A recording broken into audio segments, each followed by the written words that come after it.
Enquanto isso, no almoço da família Primavera...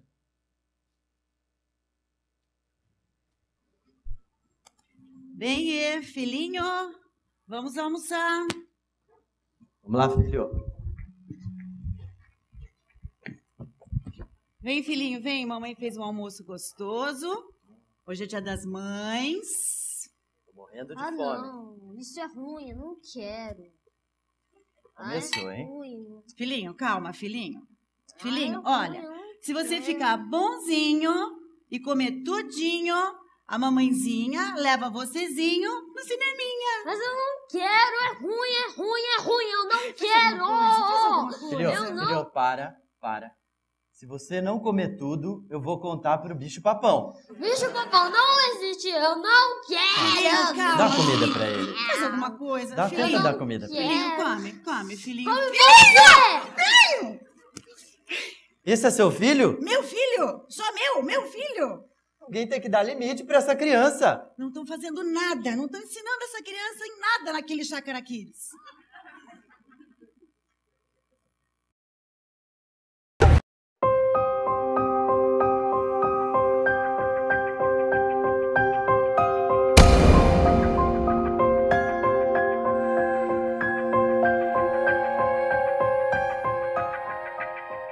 Essa música me faz lembrar da afirmação de um autor que eu gosto muito, o Eugene Peterson, no seu livro Crescendo com Seus Filhos Adolescentes.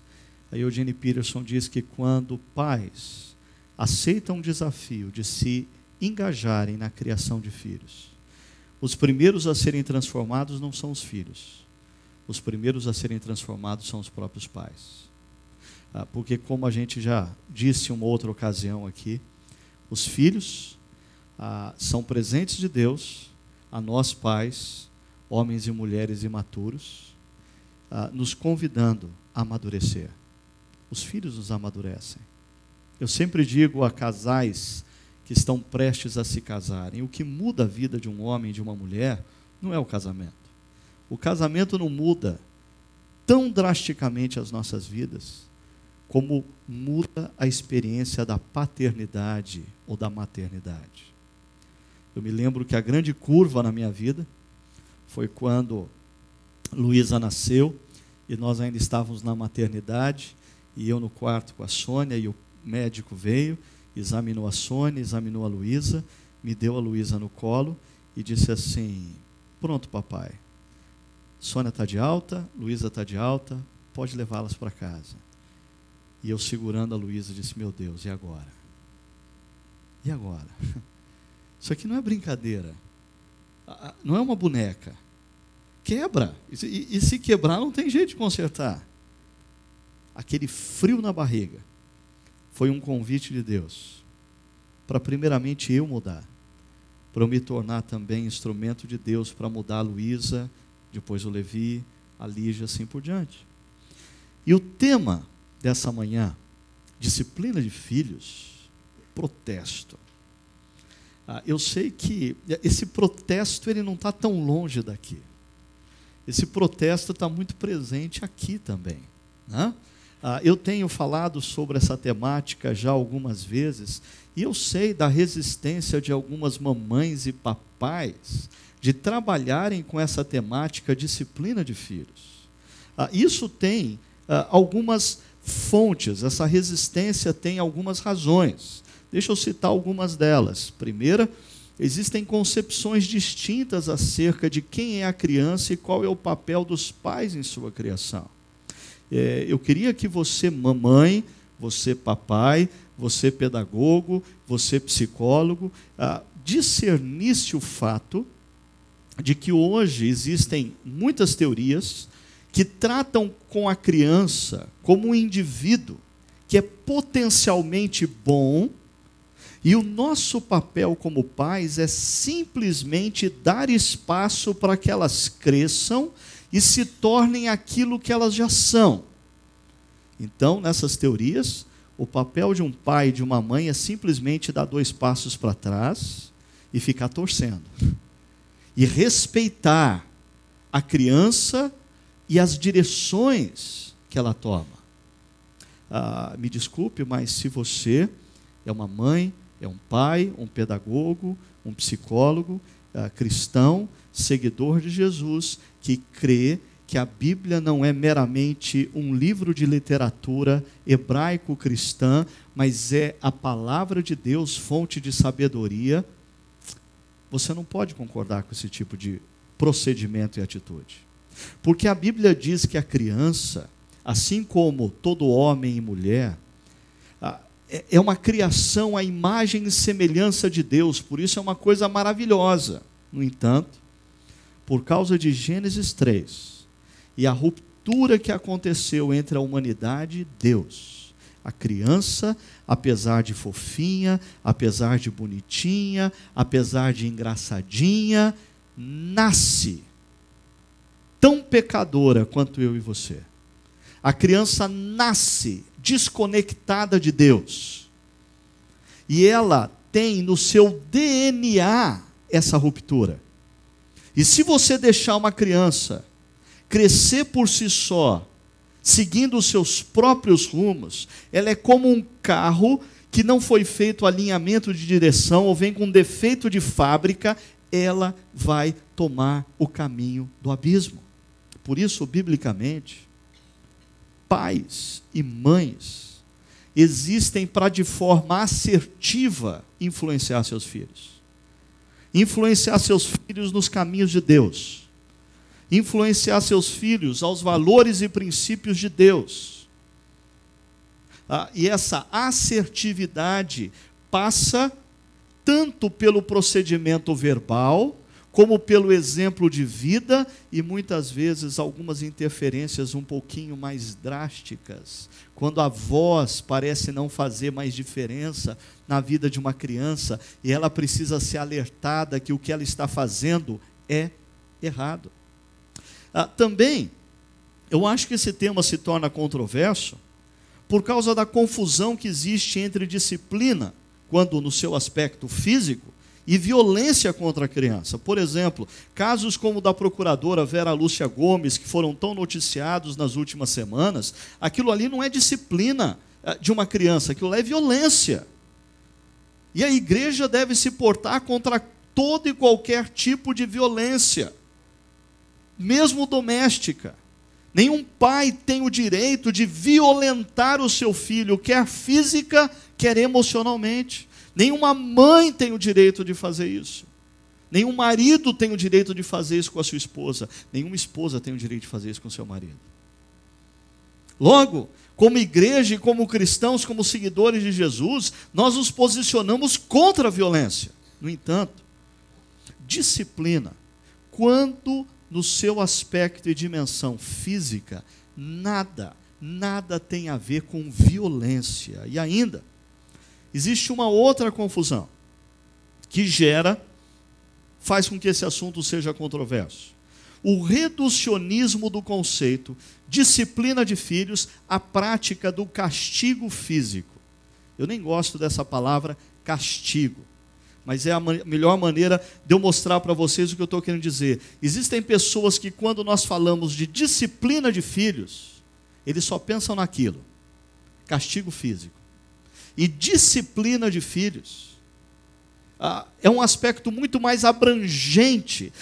O castigo físico pode fazer parte com amor, com cuidado, com pedagogia. No entanto, disciplina de filhos é algo muito, mas muito mais abrangente do que o mero castigo físico. Disciplina de filhos vai de você estabelecer limites, de você colocar com palavras o que ele pode, o que ele não pode fazer, de você privá-lo de alguma coisa que ele gosta ou quer devido a um comportamento errado, até a necessidade de você chamá-lo num cantinho, em secreto, explicar para ele o que ele fez de errado, né? Dar uma chineladinha, e explicar para ele o que está acontecendo. Tudo isso é disciplina, mas disciplina não pode ser resumido ao aspecto meramente físico. Para você perceber quão controverso é esse assunto, e como essas confusões, esses reducionismos estão muito presentes na mente de muitas pessoas que falam e escrevem por aí. Olha esse artigo da doutora Ana Cássia Maturano, que foi publicado no Globo.com, dia 22 de abril de 2010. O título do artigo é "Castigos físicos mostram descontrole dos pais diante dos filhos", ou seja, o castigo físico, via de regra, reflete um problema nos pais, não nos filhos. E ela diz: algo tão ou mais antigo que a Bíblia, que parece não mudar nunca, é o fato das pessoas usarem de punições físicas para educar suas crianças. Ela continua: por mais que se demonstrem através de várias pesquisas, que não são poucas, os danos que essa prática faz, ela ainda não foi abandonada. Crianças agredidas quanto pequenas têm maior propensão de se tornarem agressivas e terem déficits cognitivos. Usar de castigos físicos mostra o descontrole dos pais diante das frustrações com os filhos, que não são como eles querem. Perceba aí a premissa. Os filhos estão crescendo e eles precisam encontrar os seus próprios caminhos no seu determinado tempo, e pais precisam aceitar isso. Esse é o pressuposto. Os filhos não são como eles querem, e a impossibilidade de agir de outra maneira.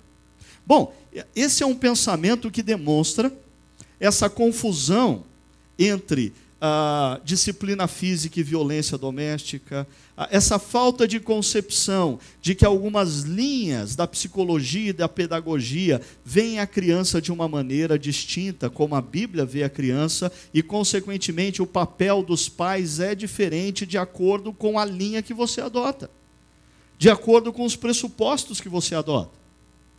Mas, por exemplo, deixa eu mostrar também como existe na mídia gente falando acerca da necessidade de pais acordarem para a disciplina dos filhos. Um artigo escrito pelo Valdir Carrasco, com esse nome ele tinha que ser a favor da disciplina, né? Mas o título desse artigo é "O Silêncio dos Pais", foi publicado pela Veja São Paulo, dia 21 de abril de 2010, ou seja, vizinho de dia do artigo anterior. Deixa eu ler para você alguns trechos do artigo dele. Há pouco tempo, recebi a visita de um amigo acompanhado por um casal com um filho pequeno. O garoto inquieto se remexia no colo da mãe e gritava enquanto conversávamos. Sem me pedir, a mãe pegou um tamborzinho hindu que estava dependurado na parede e deu para o filho brincar. O menino se acalmou. Continuei a conversar com um olho nas visitas, outro no tambor. Tratava-se de um presente enviado por uma grande amiga que vive na Inglaterra. Na despedida, o garoto continuava com o tambor. Sorridente, a mãe declarou: agora não dá mais para tirar dele, vai ter que levar. Ele disse: sinto muito, mas é uma peça de estimação, vai ter que ficar. Brava, a mulher convenceu o filho a me devolver o tamborzinho. Soube mais tarde que me achou mal educado. Pensei: e o garoto? Vai crescer achando que pode entrar na casa alheia, pegar o que quiser e levar. Certa vez, recebi a visita de um casal de amigos com um filho de 6 anos. O pimpolho começou a pular no meu puff de camurça, sem parar, como se fosse uma cama elástica. A mãe olhou e sorriu. O pai nem prestou atenção. As botinhas sujavam o tecido de camurça. Fiquei sem jeito diante da falta de educação alheia. Timidamente pedi: menino, pare de pular no puff, senão vai estragar. Ofendida, a mãe disse não gostar que dessem ordens a seu filho. Meu puff ficou cheio de marcas. Tive que trocar o tecido. Em restaurantes, nem se fala. Em um sábado, eu e um amigo fomos almoçar numa cantina italiana. Mesas adiante, um garotinho saltou da cadeira, correu pelo salão aos gritos. Os pais comiam calmamente, enquanto ele infernizava o restaurante inteiro. De vez em quando, a mãe o chamava e com voz fraca e calminha dizia: Vem cá, filhinho, fica quietinho. O menino não obedecia. Trombou nas pernas de um garçom e caiu no chão. Gritou tão alto quanto um personagem de filme de terror. O pai, então, dispôs-se a abandonar o prato de lasanha para pegar o menino no colo. Ele gritou ainda mais alto. Logo passou, em minutos, a correr novamente pelo restaurante, infernizar a vida de todo mundo, como se estivesse num playground. Ele termina dizendo assim: quando criança, eu tinha uma boa ideia de como devia me comportar. Minha mãe, antes de sair de casa, me avisava: não vá fazer malcriação, senão... Cresci com a noção de que se deve ter respeito pelos outros. Os pais podem evitar atividades cansativas que alterem o humor da criança. Já vi, por exemplo, uma jovem mãe num museu com um filho no colo. Obviamente o menino se irritou. Também existem situações inevitáveis, como viagens. Sinto uma solidariedade instintiva diante de pais que viajam com crianças pequenas. Terrível é quando deixam os filhos tripudiarem sem um gesto sequer. Definir limites é importante. Que educação é essa que não ensina às crianças o respeito ao próximo?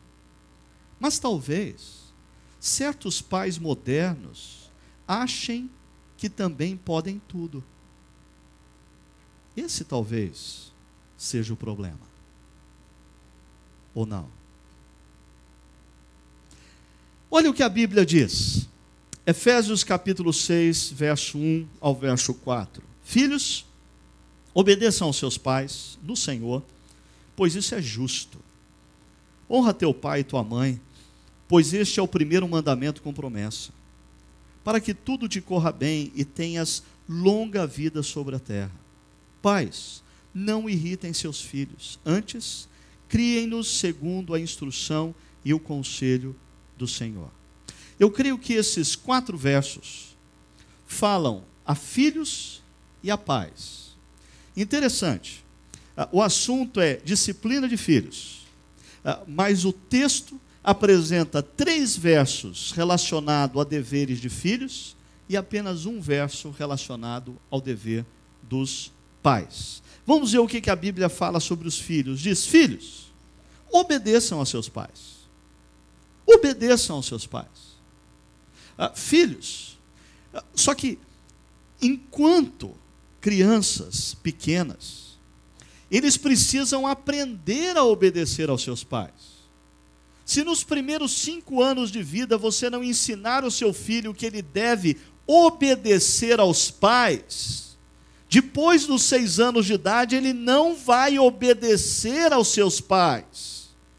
Se você cria a sua criança achando que ela tem que ter liberdade para fazer absolutamente o que ela quiser, na hora que ela quiser, como ela quiser, ela jamais vai aprender que ela precisa obedecer a alguém.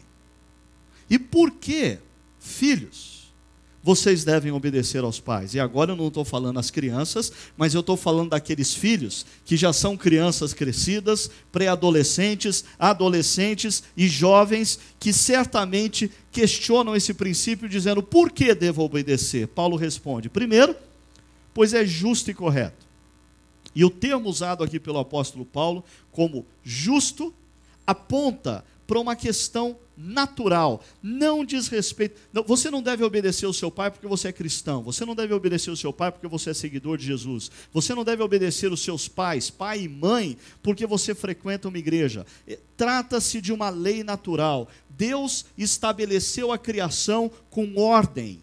Existem leis da física, existem leis nas mais variadas ciências, colocadas e estabelecidas por Deus. Na família, Deus estabeleceu que o homem deve ser o líder do lar, ele deve ser o cabeça do lar, ele deve se sentir responsável em zelar pela sua esposa e seus filhos em todas as dimensões. Deus também estabeleceu que a mãe ou que a esposa é a auxiliadora correspondente. O termo correspondente significa ombro a ombro. Ela não é inferior, ela não é superior ao marido, ela está lado a lado com o marido, ajudando nessa missão de estabelecer um lar saudável e consistente.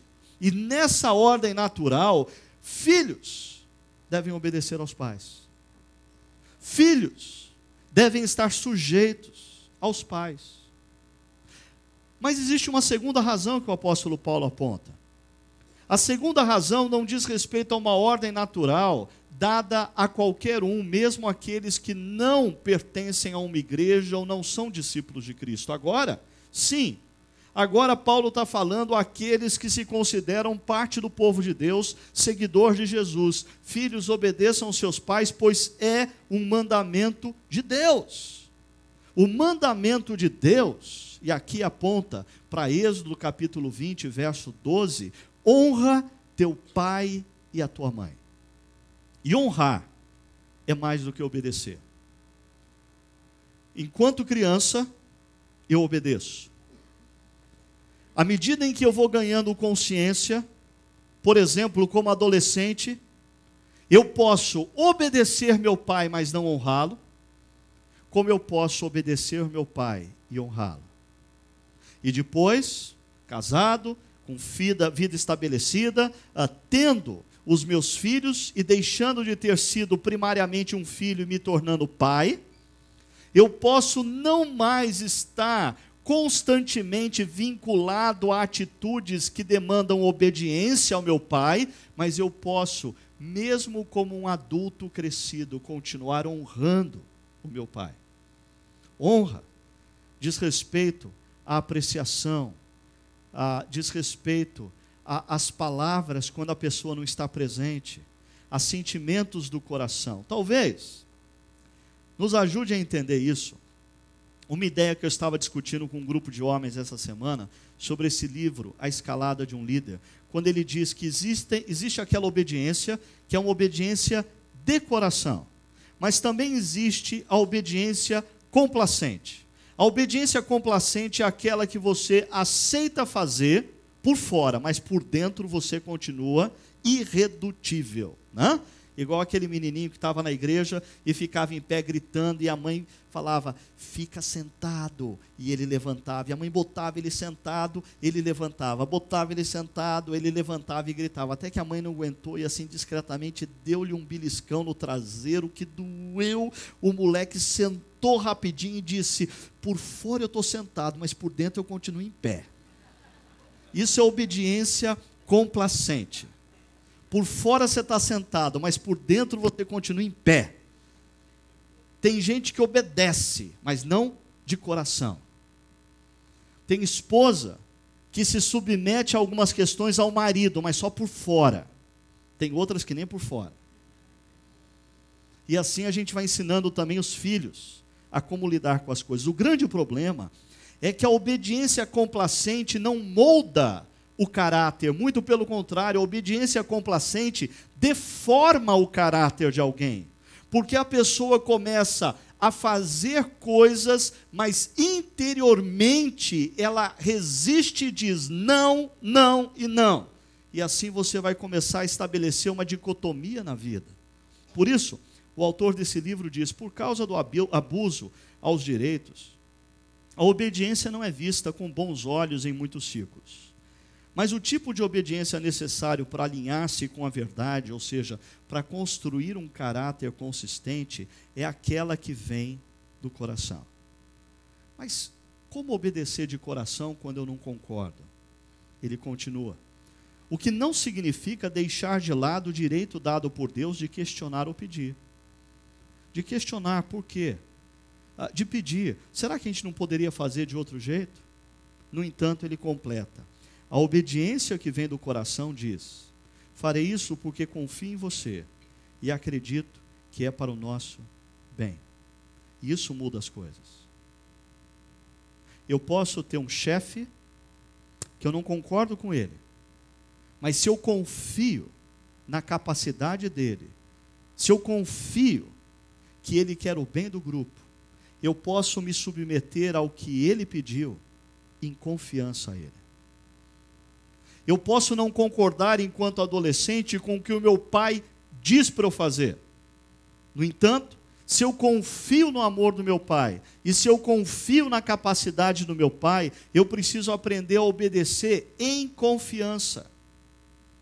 O mesmo se aplica muitas vezes a esposas em relação a assuntos controversos com seus maridos.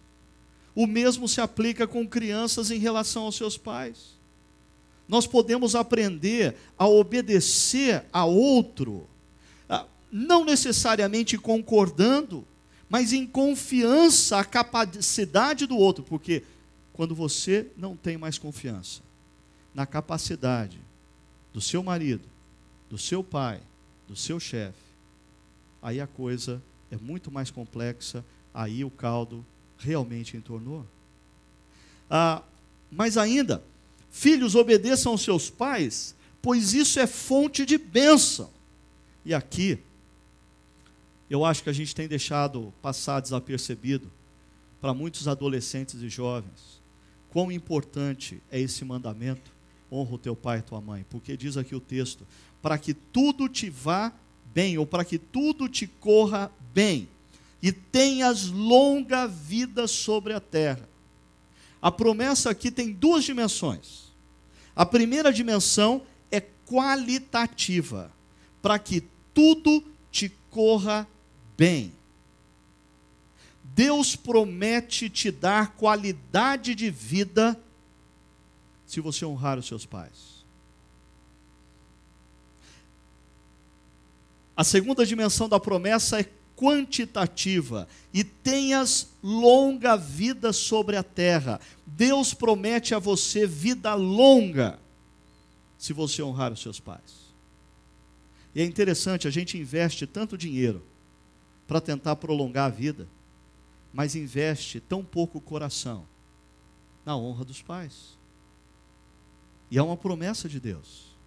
Se você honrar os seus pais, Ele vai te dar qualidade de vida, Ele vai te dar quantidade de vida. Nos meus 20 e poucos anos como pastor, infelizmente, não foram poucas as vezes em que eu recebi para conversar uma jovem ou um jovem vindo de um divórcio, completamente ferido, amargurado, trazendo consigo algumas marcas, e conversa vai, conversa vem, e eu tentando entender a história daquela pessoa. De repente eu faço a pergunta: o que os seus pais achavam desse relacionamento? E algumas vezes eu me deparo com gente que não ouviu os seus pais.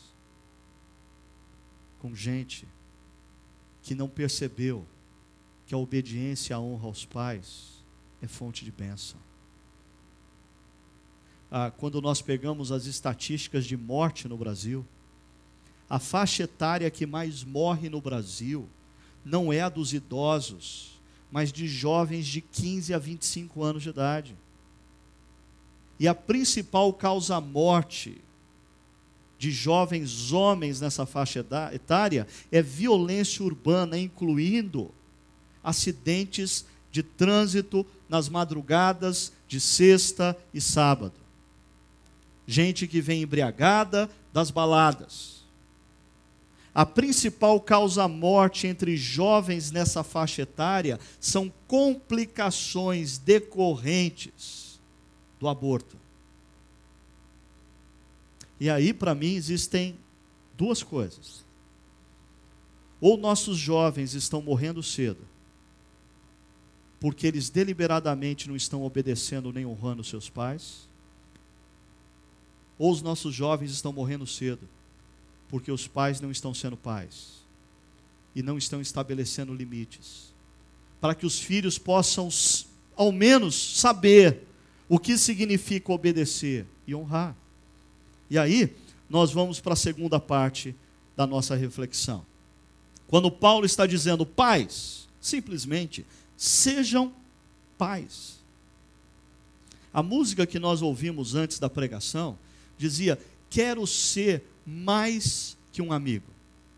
E eu acho que um grande problema dos pais, depois que a geração dos anos 60, aquela geração hippie, aquela geração paz e amor, aquela geração que revolucionou o mundo e instituiu um tipo de família muito flexível. Eu me lembro de uma tia muito querida que eu tive, que ela e o marido tiveram suas filhas, eles eram decorrentes dessa geração. Os filhos não chamavam eles de pai e mãe, porque naquela família eram todos iguais. Eram todos amigos. Eles não determinavam limites, eles conversavam sobre opções. Eu assisti pessoalmente quando a minha prima, a filha mais velha desse casal, prestes a casar, eu estava numa sala com ela conversando, e a mãe estava junto, e aquela minha prima se voltou para minha tia e disse: por que você não me deu limites mais claros? Eu teria sido uma pessoa mais feliz. Um dos grandes problemas dos pais que inconscientemente, acriticamente aderem essa filosofia do 2 passos para trás, deixa a criança crescer com liberdade, porque ela é um ser e ela precisa encontrar os seus próprios caminhos no seu determinado tempo, é que esses pais nunca assumem a postura como pais. E a Bíblia diz que isso gera irritabilidade nos filhos, porque a Bíblia diz: pais, não irritem seus filhos. Numa versão mais antiga diz: não provoqueis a ira de seus filhos. Numa outra versão diz: não gerem o desânimo de seus filhos. Agora, talvez alguns pais estejam curiosos: como a gente pode fazer isso? Como que um pai pode gerar a ira do filho? A irritação do filho, o desânimo do filho. Se você está interessado, eu quero te dar algumas dicas de como irritar seu filho. Ok? Primeiro, abuse de sua autoridade, com demandas descabidas ou mesmo violência. Filhos são impulsionados à ira, à irritação e ao desânimo quando seus pais estabelecem limites por demais rígidos, demandas descabidas e fazem uso da violência. Ou fazem uso do abuso emocional. Ou fazem uso do abuso sexual. Pais não têm o direito de fazer isso. E quanto a esse último item, abuso sexual, um pai não tem o direito de fazer isso. E uma mãe não tem o direito de ficar calada diante disso. Porque pesquisas revelam que na maior parte dos casos, a mãe simplesmente se omitiu no processo. Abusos, demandas, violência geram a ira dos filhos. Outra maneira de você irritar seu filho: viva de forma inconsistente, falando de um jeito e vivendo do outro. Por exemplo, dá uma lição de moral nele no almoço, dizendo: filho, você tem que crescer como um homem justo, como um homem honesto, não faça coisas erradas na vida, porque Deus vai te abençoar. Daí pega o carro, sai de viagem com a família, o primeiro guarda que te parar para multar, suborna o guarda, na frente do seu filho. Ou se não, vem para a igreja com roupinha de ver Deus, bem bonitinho, senta no banco com ele, e enquanto as pessoas estão cantando, fica assim, não é, o pastor está pregando, mesmo que você esteja cochilando, aprenda a cochilar com o olho aberto e fazendo assim, né? Seu filho fica olhando e fala assim: nossa, meu pai e tal. Aí sai para comer pizza com ele e junto com a sua esposa detona o pastor, detona a igreja, fala mal de todo mundo. Isso vai gerar a ira do seu filho, a irritação do seu filho, o desânimo do seu filho. Não estabeleça rotinas, tarefas e limites a serem observados. E você vai ter crianças irritadas, crianças ansiosas. Você percebe claramente uma família onde as crianças não têm rotinas, tarefas e limites, pelo nível acentuado de ansiedade das crianças. Elas não conseguem ficar quietas em nenhum tempo algum. Elas não conseguem conviver socialmente com outros. Por quê? Porque em casa não foi estabelecido rotinas para elas, tarefas para elas, limites para as mesmas. E você pensa que a criança gosta disso? Não. A criança vai se tornando altamente irritada diante disso. Ainda, sempre faça críticas, nunca manifeste admiração ou elogio. Quando chegar com o boletim de nota lá em casa, mete o pau no teu filho, porque ele tirou 4, tirou 5, onde já se viu, eu pago tua escola, você não vê o quanto eu estou trabalhando para te dar uma boa escola, e você não está estudando, tá. Agora, quando chegar com nota 8, 9, não fala nada. Se ele perguntar, o que você achou, pai? Você fala assim, você não fez mais do que obrigação. Você vai gerar o desânimo do seu filho. Você não vai encorajar o seu filho. Você vai gerar a irritação do seu filho. Destaque sempre quando ele errar. Nunca o elogie quando ele acertar. Seja passivo e omisso no processo, não correspondendo às suas necessidades. Essa coisa que o autor aqui, o Valcir Carrasco, cita de restaurantes. Quando eu li isso aqui, eu falei, eu já vi esses negócios aqui, eu já vi isso em outro lugar. O pai e a mãe comendo, como se estivessem num jantar romântico. E as crianças berrando para tudo quanto é lado, e gritando para tudo quanto é lado, e todo mundo tem que pagar o preço de ficar ouvindo o grito dos filhos. Mas os pais continuam no seu jantar romântico. Porque, na concepção deles, as crianças precisam ser respeitadas do jeito que elas são. No tempo certo elas vão aprender que não devem ficar gritando. No tempo certo elas vão aprender que elas não vão ganhar fazendo birra. No tempo certo elas vão parar de chutar o garçom. No tempo certo elas vão parar de jogar comidinha na mamãe. Ainda, quando fizer uso da disciplina, faça na hora e da forma errada. Isso irrita o filho. Isso gera a ira do filho. Por exemplo, mesmo que a disciplina seja meramente verbal, chame a atenção do seu filho na frente dos amigos dele. E o tiro sai pela culatra. Ao invés de você encorajá-lo a mudar, você gera nele ira. Na frente de todo mundo assim, pega teu filho pela orelha, levanta assim para ele sair na pontinha do pé, na frente de todo mundo. Onde já se viu moleque fazer isso? Dói muito mais a vergonha do que a orelha. Primeiro, eu acho que a melhor disciplina nunca foi e nunca será puxar a orelha, ok? Deixando bem claro isso. Mas o que eu estou falando é, disciplina é algo para ser exercido sim, mas faz parte do secreto da relação entre pais e filhos. Chame seus filhos para uma conversa no quarto. Chame os seus filhos para uma conversa em secreto. Quando você está na festa, na casa dos outros, não é hora de disciplinar seus filhos, é hora de você chegar no ouvido dele e falar assim, olha, se você continuar assim, chegando em casa, a gente vai conversar a sério lá no quarto. Se ele sabe o que é isso, ele vai repensar. Mas cumpra a sua promessa. Se ele não parou, chegando em casa, mas daí passou a raiva. Que bom, porque a disciplina não tem que ser exercida com raiva. A disciplina não é fruto da raiva. A disciplina tem que ser fruto da sua convicção de que o seu filho errou. E ele precisa entender que o que ele fez estava errado. Agora, falando de coisas boas, o texto fala de um aspecto positivo. O negativo é não irritem seus filhos. O positivo é assumam a responsabilidade pelo desenvolvimento de seus filhos à maturidade. Em outras palavras, o verso 4 diz, antes de irritá-los, ao invés de irritá-los, criem-nos. E o termo aqui, o verbo criar aqui, significa guiar uma criança na direção da maturidade, suprindo suas necessidades físicas, emocionais e espirituais. Guiar. E na nossa sociedade, quem guia é GPS.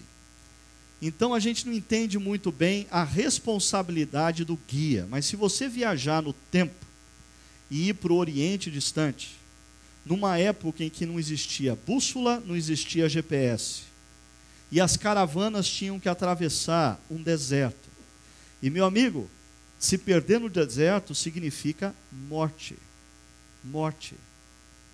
Quando você contratava um guia, você queria o cara mais experiente possível, em quem você confiasse. E se no dia que a sua caravana estivesse saindo, esse guia dissesse assim: olha, eu tive um probleminha lá em casa, mas tem um rapazinho que eu estou treinando para seguir, ele vai com você. Você está dentro dessa caravana? Eu estou fora. Eu estou fora.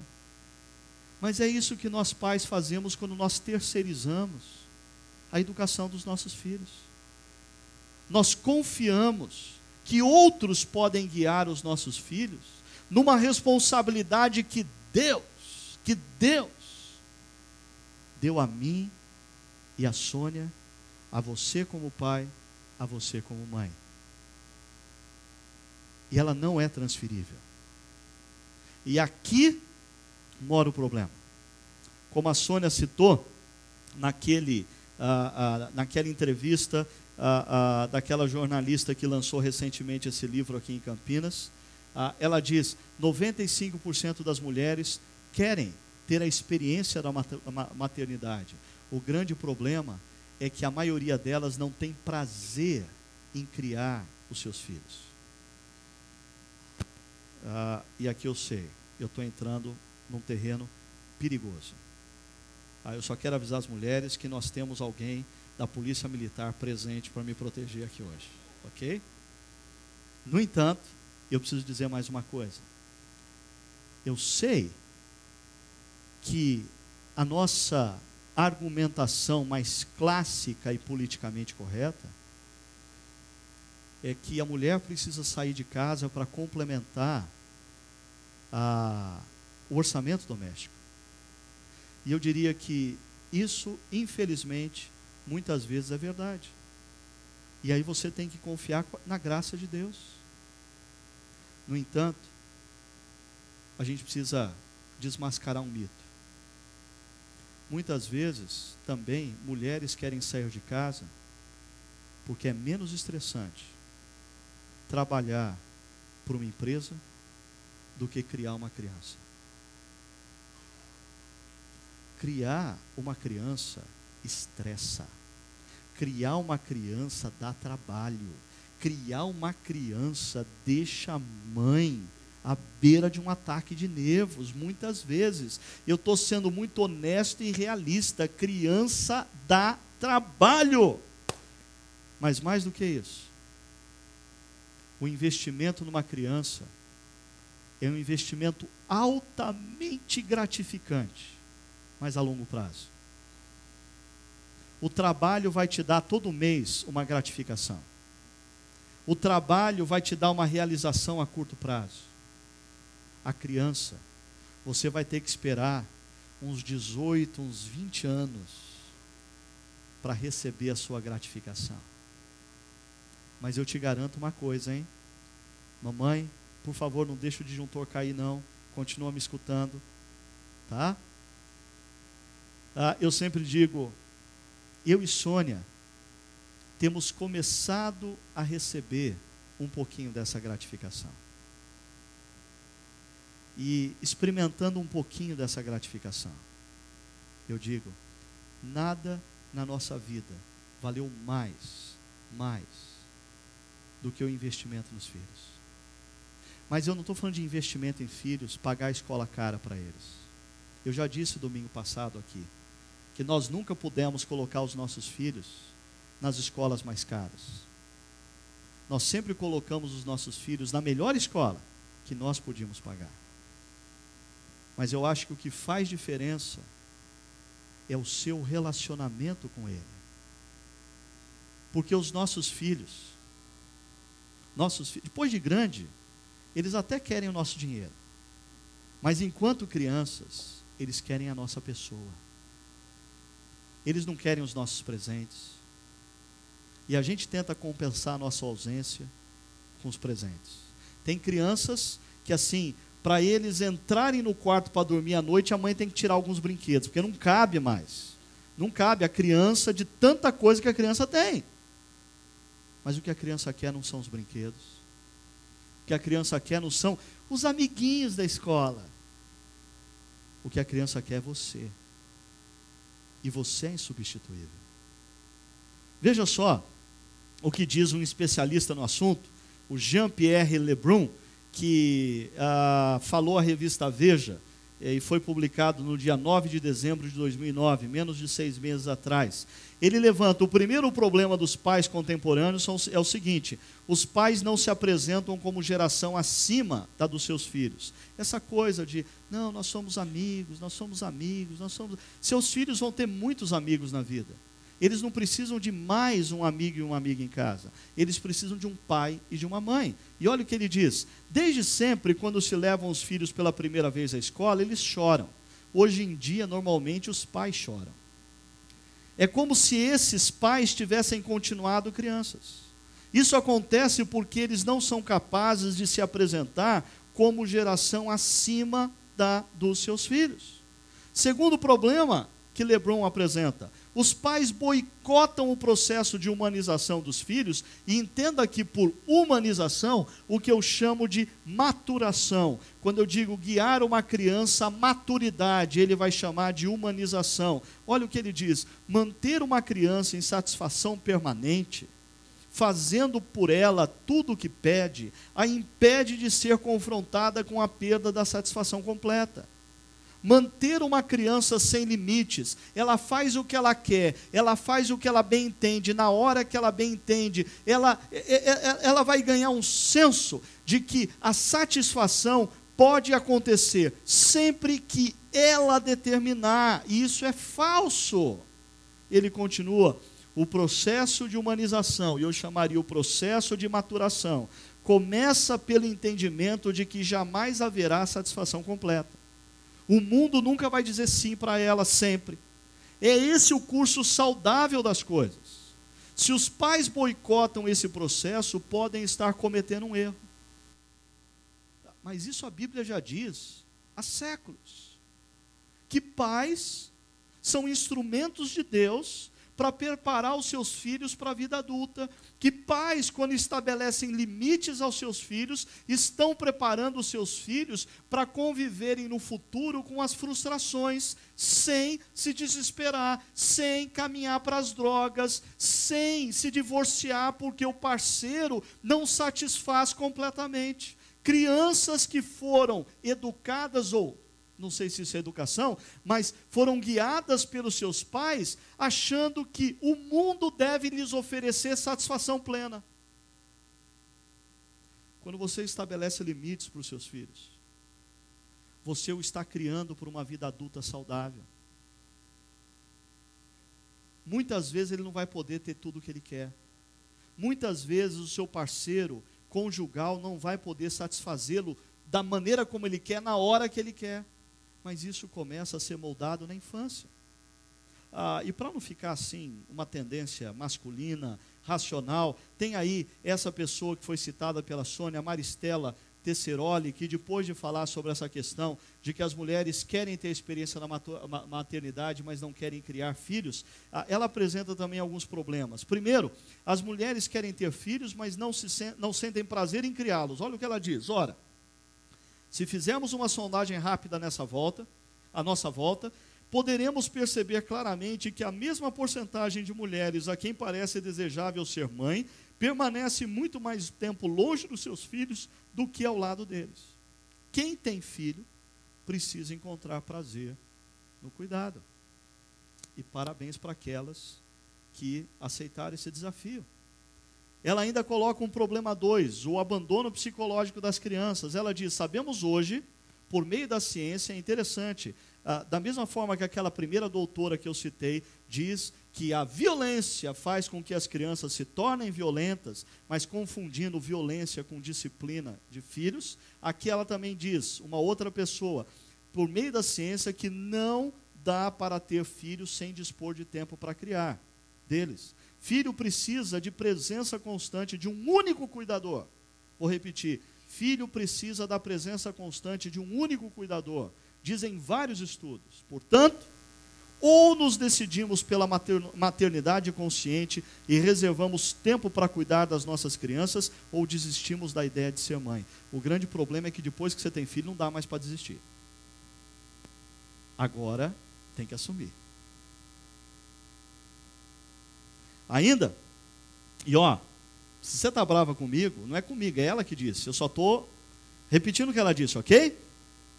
Veja só, não dá mais para nos escorarmos na ingênua crença de que filho cresce como árvore. Tem muitos pais que acham que filho é como árvore. Né? Por quê? Olha só, ela diz, basta você colocá-lo em uma boa escola, pagar-lhe bons cursos, contratar uma boa babá, brincar com ele 10 minutos no tapete da sala, passar-lhe a mão na cabeça à noite, antes de colocá-lo para dormir, e pronto. Ele cresce, maduro. Mentira. Ela termina dizendo, o que se sabe é que o abandono psicológico tem gerado uma série de problemas até então nunca vistos entre crianças e adolescentes. Até então, nunca vistos. Do que ela está falando? Cresce, por exemplo, o uso e abuso do álcool e das drogas. Surpreende também os atos de violência e o aumento de casos de estresse e depressão em crianças ainda muito pequenas. Por isso, a palavra de Deus convida você, pai, você, mãe. Antes, criem-nos segundo a instrução e o conselho do Senhor. A Bíblia não apenas desafia você a participar desse fascinante projeto, maravilhoso projeto, que é criar os seus filhos. Mas a Bíblia te dá os meios através dos quais você pode fazê-lo. Instrução e conselho. Só deixa eu explicar isso e aí a gente encerra. O termo instrução aqui, eu diria, para mim foi muito mal traduzido. A Nova Versão Internacional quis ser politicamente correta e errou. Porque o termo instrução aqui é paideia, que é um termo conhecido, muito conhecido pelos pedagogos. Diz respeito ao modelo de educação grega, que envolvia muito mais do que meras palavras. A paideia era o processo de oferecer à criança treinamento e disciplina na direção, no caso da Grécia, a cidadania. A criança era treinada e disciplinada, sempre que necessário, para que ela crescesse na direção de se tornar um cidadão. É esse o termo que o apóstolo Paulo usa aqui. Nós precisamos criar os nossos filhos, envolvendo num processo intenso de treinamento e disciplina, para que ele se torne alguém maduro. E esse processo não é responsabilidade da escola, não é responsabilidade da igreja, essa é uma responsabilidade dos pais. Ninguém pode oferecer isso para o seu filho. Ainda, o outro termo, conselho, esse sim tem uma dimensão mais verbal. É o termo noutesia, que alguns psicólogos conhecem por aconselhamento noutético, né? É a ideia de você conversar com a pessoa de uma maneira que a desestabilize. Explico, não no sentido negativo. É conversar com alguém que, por exemplo, ora precisa ser confrontado, ora precisa ser encorajado. Então são conversas que nunca deixam a pessoa no mesmo ponto em que começou a conversa. Crianças precisam, ora, serem confrontadas no que elas fazem. Ora, precisam ser encorajadas no que elas fazem. Então, noutesia implica em confrontar e encorajar a criança para que pense e haja corretamente. Tudo isso a partir do Senhor. Eu não vou treinar e disciplinar o meu filho a partir de mim mesmo. Eu não vou aconselhar, confrontar e encorajar o meu filho a partir de mim mesmo. Eu devo treinar e disciplinar o meu filho. Eu devo encorajar e confrontar o meu filho a partir dos princípios e valores do meu Pai Celeste. Qual é a conclusão de tudo isso? Enquanto os jovens casais e pais digerem um pouquinho tudo que foi dito, deixa eu conversar com o seu lado filho. Primeiro, filhos, descubram a sabedoria e bênção decorrentes da obediência e honra aos pais. A palavra de Deus diz que você será abençoado. Mas eu sei, existem talvez alguns filhos aqui, não importa a idade deles, que por alguma razão no passado romperam essa relação. Talvez não romperam fisicamente, mas romperam emocionalmente. E talvez você não venha entendendo por que você quebra tanto a cabeça e as coisas não dão certo para você. Porque a Bíblia disse que você deve honrar os seus pais, para que tudo te vá bem. Então, se existe a necessidade e ainda há tempo, busque o perdão, restaure a relação. Eu sei, é difícil, mas eu disse aqui na primeira semana desse tema, nós não iríamos falar sobre quais são os caminhos mais fáceis. Nós iríamos falar domingo após domingo sobre quais são os caminhos corretos a serem vividos. Mas existe ainda um outro tipo de filho, que é muito difícil falar em perdão e restaurar a relação. Porque no passado, os pais extrapolaram. Eles atravessaram a fronteira, tornando muito difícil a restauração de uma relação. Mas eu queria que vocês se lembrassem, seus pais podem ter falhado com vocês, mas o Pai Celeste jamais falhará. E a prova disso é que você está aqui. E se você está aqui, é a prova de que apesar da falha dos seus pais, o Pai Celeste não te abandonou. Ele te abraçou. Ele te envolveu. Ele fez você ganhar consciência da existência dele. Mas pais, a Maristela Tessaroli diz, 3 são os fatores primordiais para que uma criança cresça de forma sadia e equilibrada. Receber afeto, 1. Ter limites dentro de casa, 2. E se sentir amada e cuidada pelos pais. Pelos pais. Sem esse tripé, dificilmente iremos formar adultos felizes e equilibrados. Por isso, eu desafiaria vocês, pais, reorganizem suas vidas de forma que seus filhos possam receber o afeto, o cuidado e os limites que desejam receber de vocês. De vocês. A liderança da nossa igreja, na última Páscoa, nós estávamos num retiro, e nós estávamos ouvindo a palestra de um pastor chamado não era o Andy Cordeiro, era o outro, Andy Stanley, de Atlanta.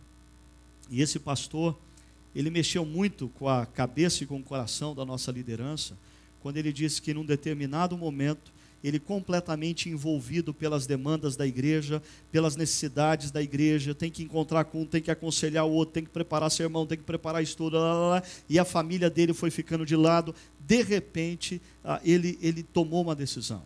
Ele entendeu que a palavra de Deus diz que, prioritariamente, ele deve ser pai, marido, ele tem que cuidar da sua família. Então ele disse, Deus, a igreja é tua. Então, eu vou cuidar da família que o Senhor me deu. E eu vou ajudar o Senhor a cuidar da igreja. Mas a igreja não é minha, a igreja é do Senhor.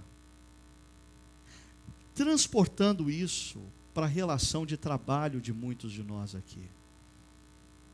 Às vezes nós saímos de casa para sustentar uma família. Mas com o passar do tempo, é a família que tem que bancar o preço do nosso trabalho. São as nossas relações efetivas que tem que sustentar a nossa profissão. É a nossa falta de tempo um para o outro que tem que sustentar o nosso sucesso. Para! Você saiu de casa para sustentar uma família. Não deixe a sua família passar a sustentar o seu trabalho. Isso é um erro. Isso é um equívoco bíblico. E terminando, pais, sejam intencionais na tarefa de criar seus filhos, com ensino consistente e disciplina adequada. Parem de tratar seus filhos como árvores. Eles não são árvores. Eles precisam da tua interferência. Eles precisam da tua assertividade. Eles precisam da tua palavra. Eles precisam dos teus limites. Eles precisam da tua intervenção. Tudo isso conforme a sabedoria da palavra de Deus. Eu queria convidar vocês para um momento muito especial. E eu queria mudar um pouquinho o script. Eu queria pedir para que fosse cantada novamente aquela canção que fala da relação não só de uma mãe, mas de pais para com o filho. E enquanto a Lu canta essa música tão bonita, eu queria desafiar vocês a fazerem duas coisas. Filhos, enquanto você ouvir essa música, deixe o seu coração ser invadido pelo amor e o valor que pais atribuem a você. E que isso o constranja a reatar os laços com seus pais. Segunda coisa, pais, deixe o seu coração voltar lá atrás e se lembrar do seu primeiro olhar ao seu filho ou sua filha. Deixe o seu coração voltar a aquecer pelo desafio de criá-los. E assuma o propósito de fazer isso com prazer, porque vale a pena. Vale a pena. Vamos ter esse momento de oração, de reflexão, deixar o Espírito de Deus soprar sobre nós, nos movendo como filhos, a honrarmos os nossos pais e nos movendo como pais a uma criação amorosa e assertiva dos nossos filhos. Ficar em pé, vamos orar. Senhor, o Senhor conhece o que vai no coração de cada homem, de cada mulher, de cada pai, mãe, de cada filho aqui presente nessa manhã. O Senhor conhece as lutas de cada um, bem como as resistências que muitas vezes alimentamos nas nossas mentes e corações em relação à Tua palavra. Mas queremos Te pedir, Pai, que o Teu Santo Espírito sopre sobre nós nessa manhã, resgatando em nós o desejo de sermos pais e mães conforme a Tua palavra. Nos ensina o caminho para ensinarmos os nossos filhos os Teus caminhos. Quebranta os nossos corações como filhos. Semeia em nós mais humildade, não apenas para obedecermos os nossos pais, mas para honrá-los com as nossas palavras e atitudes. Senhor, que nesta manhã crianças estejam sendo salvas diante das decisões de seus pais. Que nessa manhã relacionamentos estejam sendo restaurados diante das decisões de filhos, de perdoarem seus pais que falharam. Que enfim, esta manhã seja um momento muito especial nas nossas caminhadas, como pais, e se torne um momento muito significativo para o futuro dos nossos filhos. Nós oramos em nome de Jesus. E que a graça do nosso Salvador e Senhor Jesus Cristo, o amor de Deus, o nosso eterno Pai, e a consolação e o poder do Santo Espírito repouse sobre cada um de nós, hoje, ao longo desta semana e para todo sempre. Amém.